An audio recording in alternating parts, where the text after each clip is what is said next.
Hello, this is Mike Brown, and I'm back. And I hope you're all doing well. Today is Thursday, August 26, 2021, and we had a big change in executive orders since the emergency was ramping down. And we're back to the old basics. No more notarizing over the internet. So this month's topic is, again, warm bodies still required. Cuomo's emergency executive orders and his Emmy are canceled.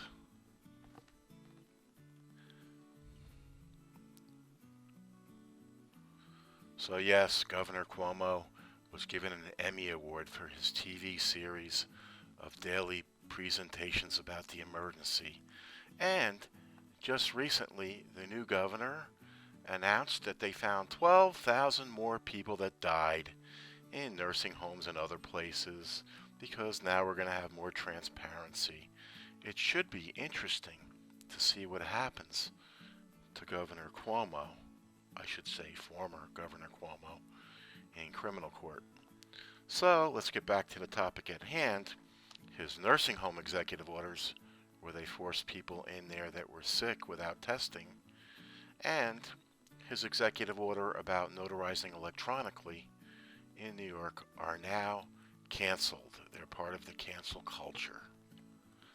So, executive order electronic notarization actually expired on June 24th, 2021. Up until then, it had been renewed on a monthly basis every month. And as you might recall, the order allowed notary publics to witness a document being signed using audio-video technology like Zoom, and then notarize the document and do it through the mail. That's all canceled. We're back to normal. So anyone who's been doing that needs to know we're back to the old criminal charges if you get caught doing it without the person appearing in the flesh with a warm body, not like cold bodies that Cuomo made. So in People versus Kemper, 49th Appellate Division, 121, it was decided, and this is regarding acknowledgments, which are when people appear before you without swearing, and we'll also address affidavits where they have to take an oath in front of you. So now it is not essential that the person who executed the instrument sign his or her name in the presence of the notary, but they still must appear before the notary even though they signed an acknowledgement. They have to bring it in physically to the notary, or the notary would have to travel to them. So taking acknowledgments over the telephone or the internet, for that matter, or webcams, is now again illegal, and the notary public is guilty of a misdemeanor in so acting. So it says when you do an acknowledgement certificate that you fill out, in the certificate of acknowledgement, the notary public declares, quote, on this, we'll say today, on this 26th day of August 2021, before me came John or Jane Doe, to me known to be, right? So you're saying they came before you.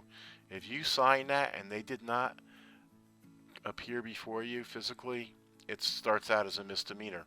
So unless the person purporting to have made the acknowledgement actually and personally appeared before the notary public on the day specified, that means the date you date it when you notarize it, the notary certificate that he or she so came is palpably false and fraudulent. So it gets deleted.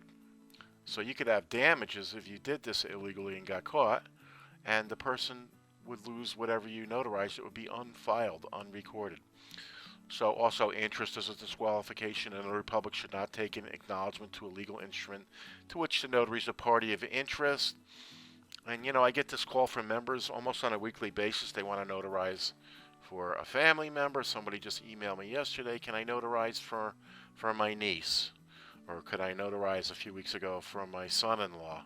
So anytime you have conflict of interest, it's a disqualification now. In the example I just gave, conflict of interest is love and affection. So love and affection can be a conflict of interest.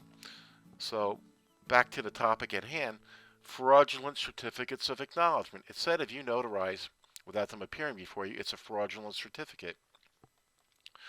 So a notary public who knowingly makes a false certificate that a deed or any other written instrument was acknowledged by a party thereto is guilty of forgery in the second degree. That's when you notarized it when they didn't appear before you and they never really signed it, and you were in on the crime, knowingly notarized something when they didn't appear before you, like that woman from, I believe it was Georgia. We did a video on that, and she was notarizing absentee voter ballots. So that's a Class D felony, 3 to 7 years maximum in jail. And the essence of that crime is false certification or intention to defraud. So if you notarized for somebody that didn't appear before you, and then later on they denied that they had, you notarized that, you'd have to defend yourself. So never do people a favor and break the law. I think that's the point that you need to understand here. So never notarize any old things you see on the internet about notarizing over the internet or electronically in New York. Those won't be deleted. So when you find those on the internet, you could go down a tunnel with no cheese and get yourself in trouble. So just remember, this has been rescinded. We cannot do this anymore. And I had so many calls from members that were doing this. I hope they see this video. So, in summary, the warm body is always required. It always has been. During the executive order, for you people that got licensed and did the class during the emergency, I never taught you to do it electronically. I never mentioned that because I didn't want to confuse you, which is good. So never notarize a signature unless they appear before you in the flesh. Warm body. If you get caught, it's at least a misdemeanor with a definite sentencing up to 1 year in jail maximum. So a definite sentencing means it's on your record. Probably don't go to jail if it's your first time, but you could get 1 year. If the underlying document is there, it's proven to be fraudulent in nature, and you are aware that you were notarizing something because they didn't appear before you and it was fraudulent, that's a Class D felony. Mandatory 3, maximum 4 years in prison. Do not follow the old emergency executive order by notarizing electronically or via webcam. You could get in trouble and then be sued for damages too after having your license revoked and getting a criminal record. Okay, I'm glad you guys saw this. Somebody needed to tell you. So, you can always go to our website. You can always call us and ask for information while you're notarizing in the office, whether you're a member or not. You can join our notary association and get the whole newsletter, not just these videos. There's no fee.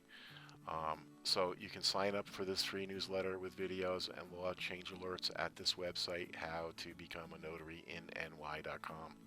You can purchase notary stamps, seals, law books, and all other notary supplies on that website now. We don't have to use the form. You old members, get rid of your fax forms. Go to our website to order supplies now. It's quicker and cheaper. Call us anytime for answering notary questions. We will not give you legal advice, but we will tell you what the law says. And see the reviews of our online notary exam prep classes if you aren't already licensed. Thank you for watching, and we'll see you real soon in the newsletter. So you're saying I can ask this cat any question? The cat is connected to the computer. You just type in the question, it will read his mind.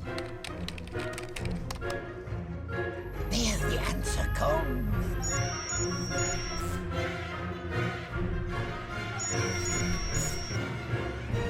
You're the man!